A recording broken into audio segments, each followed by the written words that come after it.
viens à toi. D'un cœur sincère, je me prosterne. Brisé par ma vie passée, Saint-Esprit, viens restaurer. C'est ta bonté qui mène à la repentance, vers le cœur de Dieu, ton cœur, oh Dieu. Bien-aimés dans le Seigneur, bonjour. Nous sommes heureux de vous accueillir sur ce plateau autour de l'émission Le cœur de Dieu.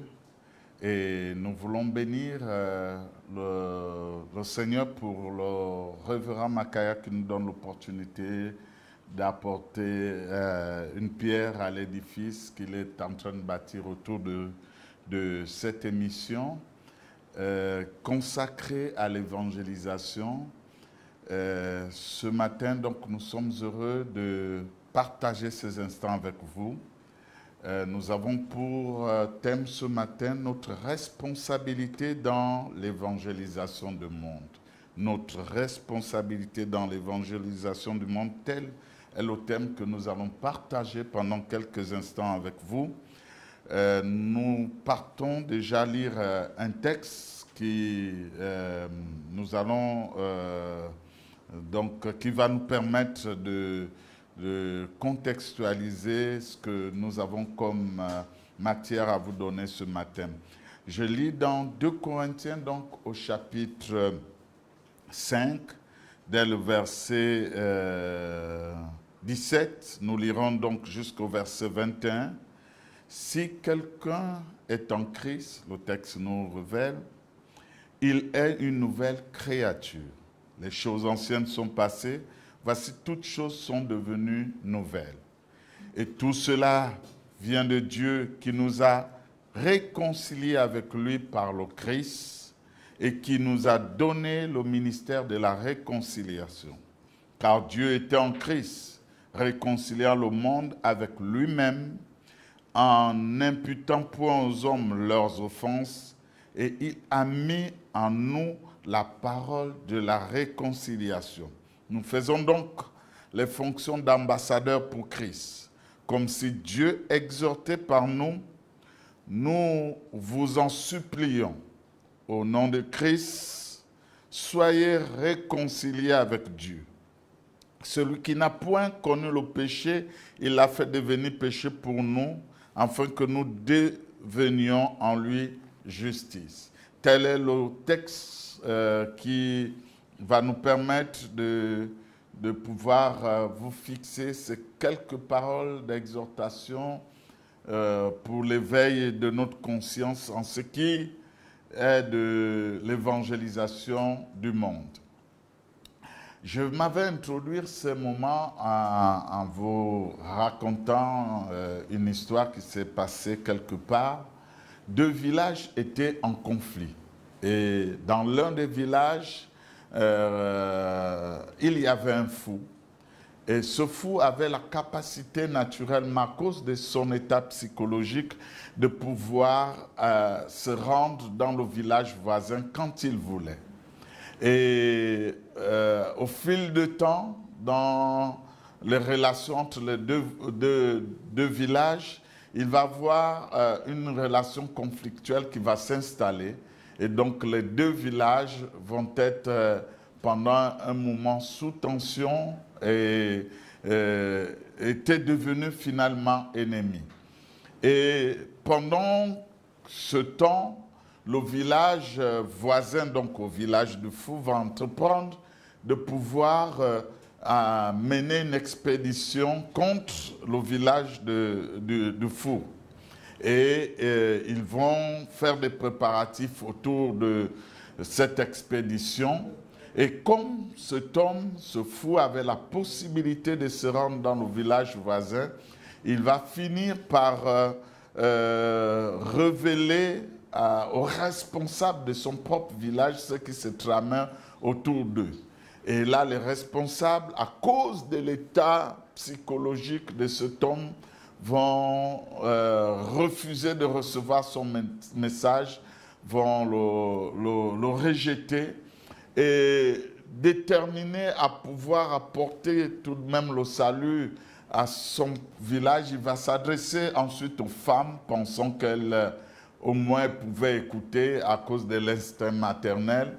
Malheureusement, là aussi, il va essuyer une grande déception. Et finalement, il va se tourner vers les jeunes du village, donc de son propre village, pour leur dire que le village voisin était prêt à attaquer et qu'il devait prendre des dispositions.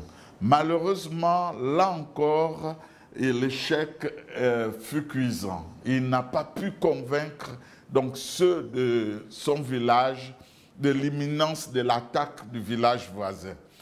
Et le temps passa jusqu'à ce qu'un matin, pendant que plusieurs personnes s'étaient rendues dans leur champ, pendant que les bras valides s'étaient éloignés du village, le village voisin va mener son expédition et va établir un véritable carnage. Massacre de population, de tout ce qui était resté. Ils vont brûler les maisons, ils vont brûler les cases et ça va être un temps de malheur profond pour ce village qui pourtant avait eu l'opportunité de pouvoir éviter ce drame. Et donc, pendant que tout cela se faisait, le fou et ceux qui avaient réussi à partir au matin au champ étaient épargnés. Lorsqu'ils revinrent en fin de soirée, ils arrivèrent à constater toute la désolation que le village avait finalement subi. Les morts jonchaient à gauche, à droite. Et au fur et à mesure que les gens arrivaient, des cris fusaient de partout. Les gens lançaient de la poussière en l'air. Et une des femmes avait, avec un peu plus de force, de détermination, ne cessait de crier « Nous avons été plus fous que le fou. Nous avons été plus fous que le fou. Nous avons été plus fous que le fou. » C'est une histoire extrêmement triste. C'est un drame qu'on aurait pu éviter. C'est une grande tragédie que ce village avait vécue. Mais bien aimés, cette histoire, vous conviendrez avec moi, aurait pu avoir un autre dénouement si l'on avait écouté ce fou. Mais malheureusement, j'ai pris cette histoire ce matin parce que l'humanité est en train de courir vers un drame. L'humanité est en train de courir vers une tragédie. L'humanité, dans son évolution, devra affronter une réalité. L'humanité, un jour, devra vivre également un grand drame. Et c'est l'occasion pour nous, ce matin, de vous prévenir. C'est un fait inéluctable. L'histoire de l'humanité a commencé dans l'éternité du cœur de Dieu et va s'achever un jour et par des événements bien précis. Un texte, celui de l'Apocalypse au chapitre 20, versets 11 à 15, nous place à l'entrée de l'éternité nouvelle. Et là, le texte, c'est celui donc Apocalypse chapitre 20, versets 11 à 15, nous révèle ce qui suit. « Puis je vis un grand trône blanc et celui qui était assis dessus. La terre et le ciel s'enfuirent devant sa face. Il ne fut plus trouvé de place pour eux. Et je vis les morts, les grands et les petits, qui se tenaient devant le trône. Des livres furent ouverts, et un autre livre fut ouvert, celui qui est le livre de vie. Et les morts furent jugés selon leurs œuvres. d'après ce qui était établi dans les livres. La mer rendit ses morts qui étaient en elle. La mort et le séjour des morts rendirent les morts qui étaient en eux. Et chacun fut jugé selon ses œuvres. Et la mort et le séjour des morts furent jetés dans les temps de feu. C'est la seconde mort, les temps de feu. Quiconque ne fut pas trouvé, inscrit dans le livre de vie, fut jeté dans les temps de feu. Mais bien aimés, ce texte nous est révélé par l'Éternel au travers de son serviteur Jean, qui a eu en son temps la capacité, l'opportunité de pouvoir avoir une vision des derniers événements qui vont marquer l'histoire de l'humanité. Nous sommes en train d'aller vers un événement majeur, un événement, j'allais dire, planétaire, où tous ceux qui seront sur la terre auront l'occasion de participer. Mais comme je disais tantôt, c'est un événement pas heureux, mais malheureux, un événement dramatique, un événement qui devait nous interpeller. Le temps est en train d'avancer, certainement et sûrement, vers le jugement du grand trône blanc. Le dernier jugement que l'humanité aura affronté, c'est le jugement que Dieu a prévu. On nous dit qu'autour de ce jugement, la terre sur laquelle nous marchons, les cieux qui nous observent, devront fuir loin de celui qui est assis, qui viendra dans toute la splendeur de son jugement. La terre devra fuir, celle qui a été témoin de nos péchés, de nos abominations, de nos méchancetés, des injustices que l'homme aura produit sur la terre, que l'humanité aurait produit sur cette terre. Ce jour arrive certainement, et c'est un jour redoutable, un jour de malheur. On nous révèle que la mort devra perdre son pouvoir parce qu'il devra relâcher les morts qu'il détient. Le séjour de mort devra ramener les morts qu'il abrite en ce moment. On nous dit c'est des morts qui vont être jugés. Écoutez bien, le principe ici de mort désigne ceux qui sont spirituellement morts d'abord, séparés de Dieu. Car le salaire du péché, c'est la mort. Tous ont péché, sont privés de la gloire de Dieu, de la présence de Dieu. C'est donc cette catégorie de personnes qui devront comparaître devant le trône. Et on nous dit que des livres vont être ouverts, dans un livre qui est le livre de vie. Et ce livre de vie, c'est celui qui détient les noms de ceux qui auront vécu une autre expérience sur la terre que celle de pouvoir, d'avoir servi la mort, d'avoir été sous la domination de la mort. Et on nous dit que c'est des grands et des petits. Un certain philosophe pouvait dire que quand la mort est là, je ne suis pas. Et quand je suis, la mort n'est pas. Détrompez-vous, si vous avez été bercé de cette illusion, je veux vous rappeler qu'il viendra un temps où Dieu va demander des comptes à toute l'humanité. Pas pour bénir l'humanité en ce moment, non. Le texte nous renvoie vers ces derniers versets pour nous dire que la mort et le séjour de mort seront eux-mêmes jugés. C'est la seconde mort, les temps de feu. Quiconque ne fut pas trouvé écrit dans le livre de vie fut jeté dans les temps de feu.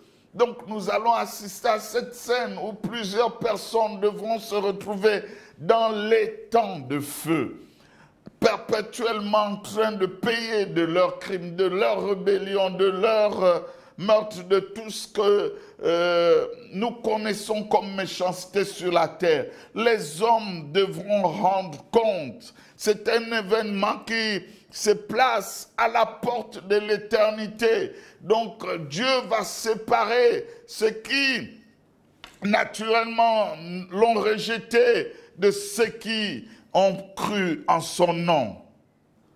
Car vous savez avec moi que Dieu, dans son amour, a un regard profond pour l'humanité. Alors, comment éviter ce drame? Dieu a anticipé sur le temps.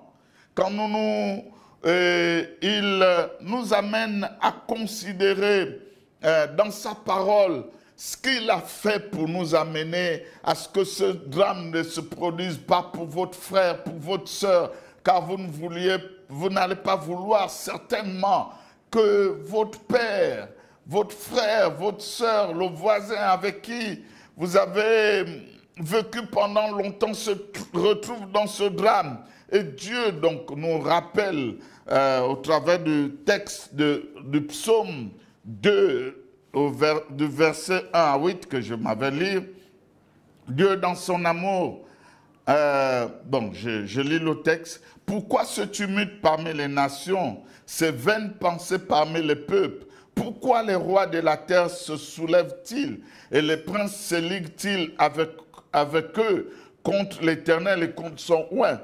Brisons leurs liens, délivrons-nous de leurs chaînes. Celui qui siège dans les cieux rit. Le Seigneur se moque d'eux.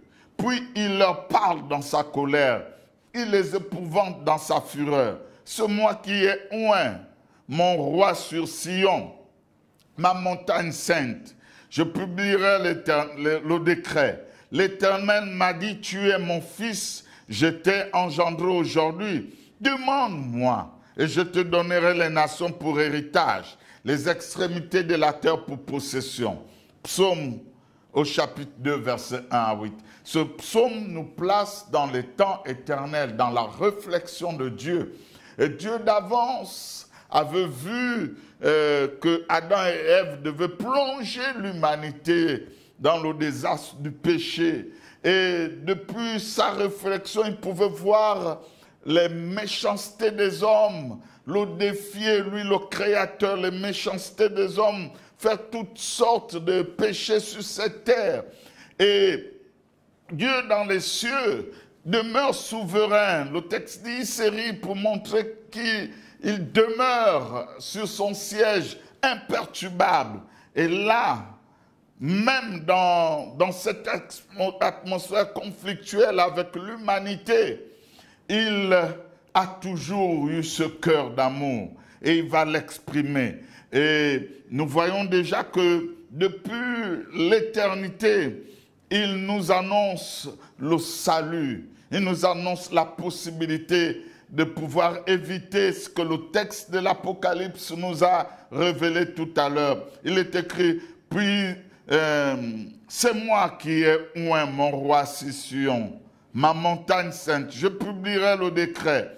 L'Éternel m'a dit, tu es mon fils, je t'ai engendré aujourd'hui. Demande-moi et je te donnerai les nations pour héritage, les extrémités de la terre pour possession. Louange à notre Dieu qui nous donne cette espérance au travers de ce texte. Donc dans les temps anciens, il y a eu une concertation entre Jésus et son Père, parce que c'est une prophétie qui concerne l'arrivée de Jésus, l'intercession de Jésus qui prône la réconciliation avec le Père.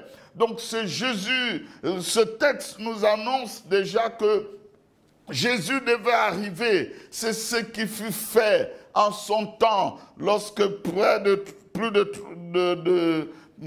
3000 ans en arrière, Jésus a marché sur la terre de Palestine. Il est venu annoncer la bonne nouvelle de la réconciliation, agissant pour relever la dignité de l'homme, pour délivrer l'homme de la mort, pour apporter la guérison, pour apporter l'espérance, pour relever ceux qui étaient pauvres. Telle était la manifestation de sa présence sur la terre. Valoriser l'homme, donner à l'homme l'opportunité de pouvoir recevoir de nouveau les grâces du Seigneur. Mais il fallait qu'il meure pour que ce ministère, cette œuvre soit universelle. Et il a connu la mort telle que Ésaïe 53 nous le relève. Une mort terrible, une mort vraiment difficile à concevoir. On ne l'a pas reconnu, le texte nous disait. Il a dû porter nos péchés, nos maladies. Le châtiment qui nous donne la paix aujourd'hui avec Dieu a dû tomber sur le Christ par sa mort, son ensevelissement et sa résurrection. Et là, avec sa résurrection, le Seigneur nous donne une autre perspective dans la relation que nous pouvons avoir avec Dieu désormais. En Colossiens chapitre 1, verset 20, il est écrit, « Il a voulu par lui réconcilier tout avec lui-même, tant ce qui est sur la terre que ce qui est dans les cieux, en faisant la paix par lui par le sang de sa croix, le sang de l'agneau, a coulé pour nous réconcilier avec Dieu. Le sang de l'agneau a coulé pour réconcilier toute la création avec Dieu. C'est le sacrifice parfait, le sacrifice glorieux qui nous permet de pouvoir reconsidérer nos positions et nous réconcilier avec Dieu. Mais bien aimé, Dieu a pourvu à notre salut. Il a pourvu à notre salut, mais il a donné comme une provision. Et c'est là où nous voulons parler de notre responsabilité en tant que chrétien, notre responsabilité en tant qu'enfant de Dieu aujourd'hui. C'est de comprendre que dans cette réconciliation, dans cet acte de réconciliation, nous avons une part de responsabilité. En fait, notre raison d'être sur la terre, elle est attachée à cette responsabilité. Et nous voulons comprendre cette responsabilité autour de ce texte de Romains au chapitre 10, versets 9 à 15. Romains 10, 9 à 15, qui révèle « Dieu a rendu possible la réconciliation. » Alléluia. Si tu confesses de ta bouche, donc le texte dit, le Seigneur Jésus, si tu crois dans ton cœur que Dieu l'a ressuscité de mort, tu seras sauvé. Car c'est en croyant du cœur qu'on parvient à la justice, c'est en confessant de la bouche qu'on parvient au salut. Selon ce qu'il est écrit, quiconque croit en lui ne sera point confus.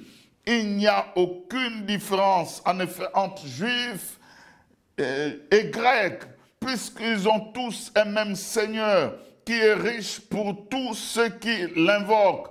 Car quiconque invoquera le nom du Seigneur sera sauvé.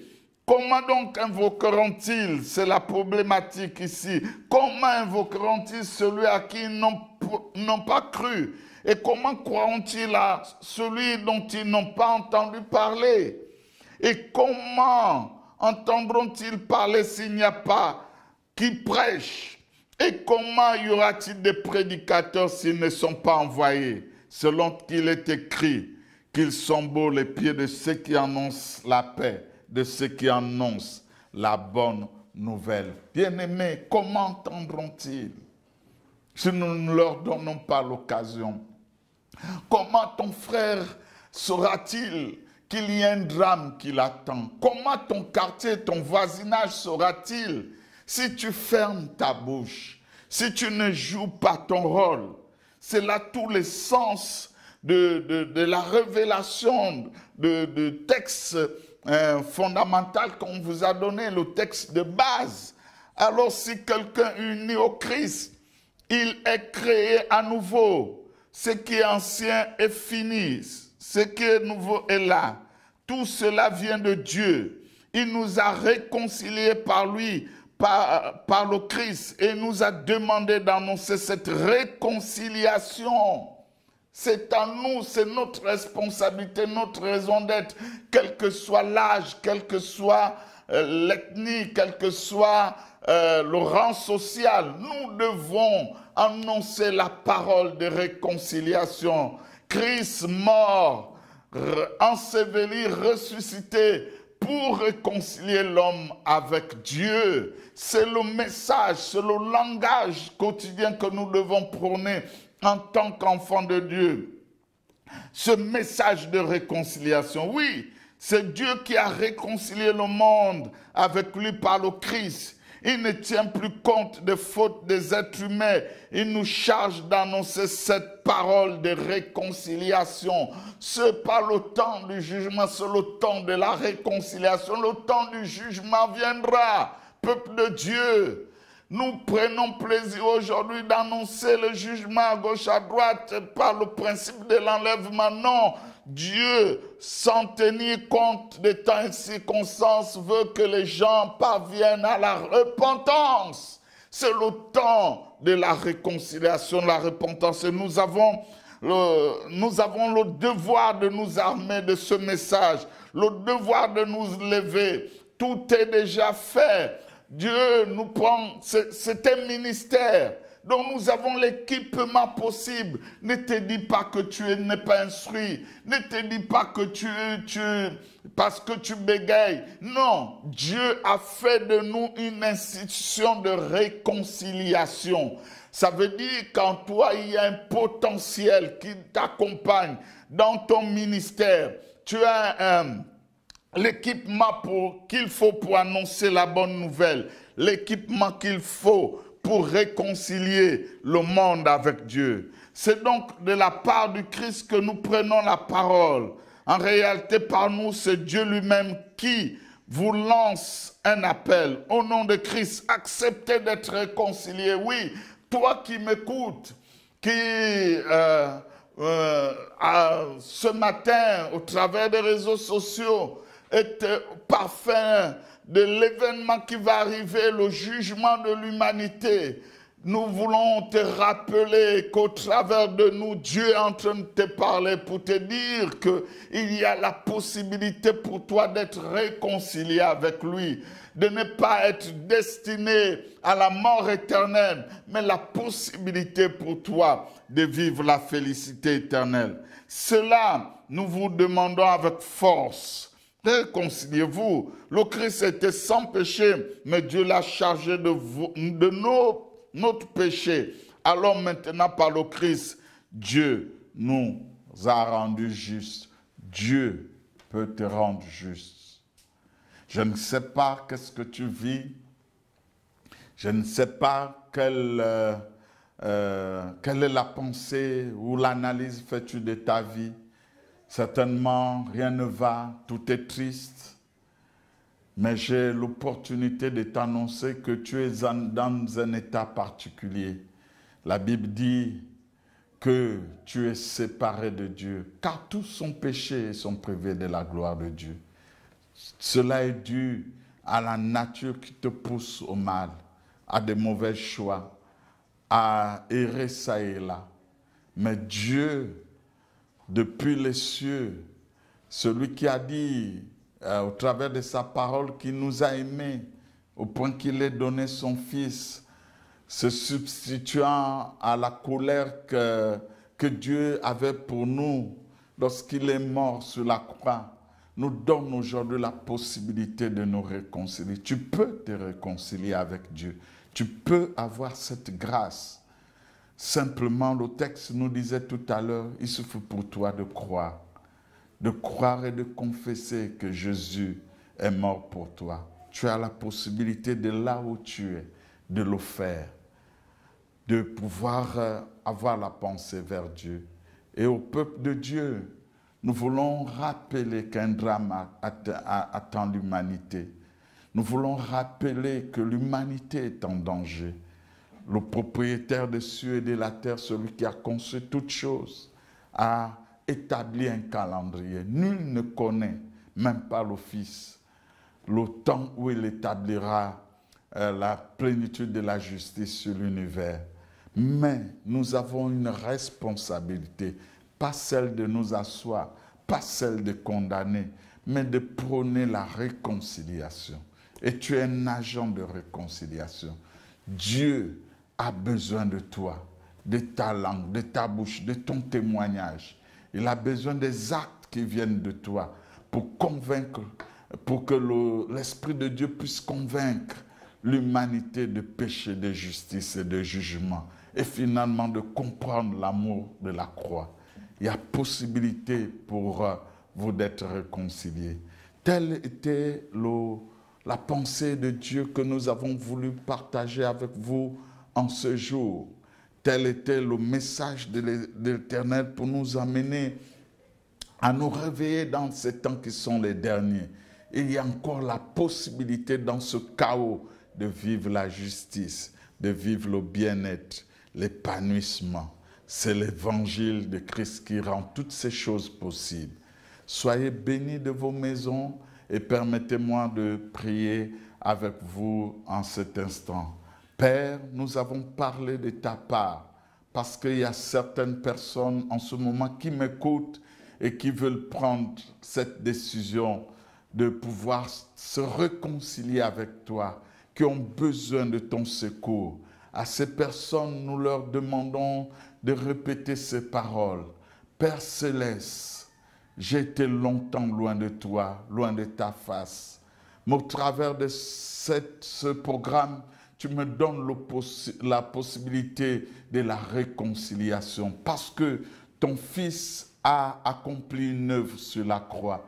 Il est venu mourir pour moi. Il est venu mourir pour mes péchés. Aussi, je crois à cela, à cette bonne nouvelle. Et je viens à cet instant devant ta face, me confier en toi, à ce que tu as pourvu à mon salut. Je viens te demander pardon pour mes péchés, pour tout le mal que j'ai fondé sur cette terre. Donne-moi l'opportunité d'être pardonné par toi, d'être lavé par le sang de ton Fils. Je prie que tu m'accordes ton esprit de sorte à me donner, Seigneur, de rentrer dans ta justice. Donne-moi de vivre pour toi. Je me remets entièrement à toi. Merci Seigneur. Au nom de Jésus. Amen.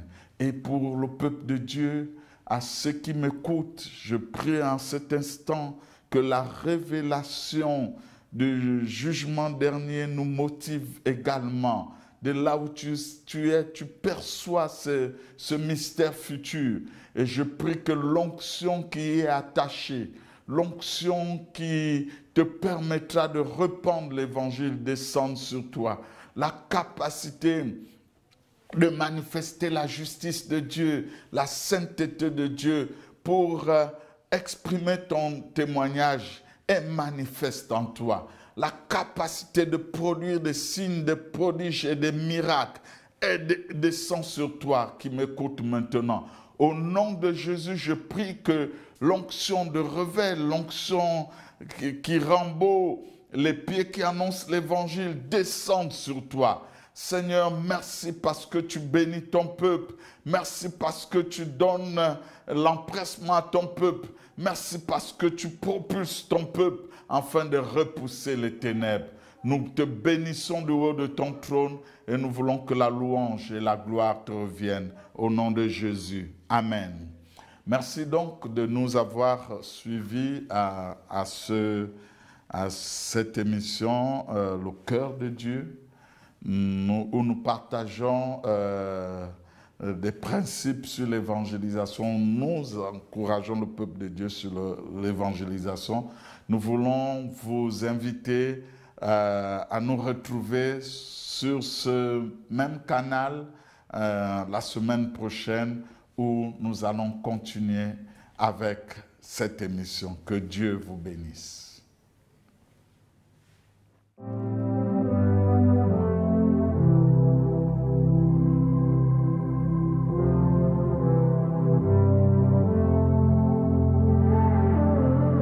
Me voici, je viens à toi.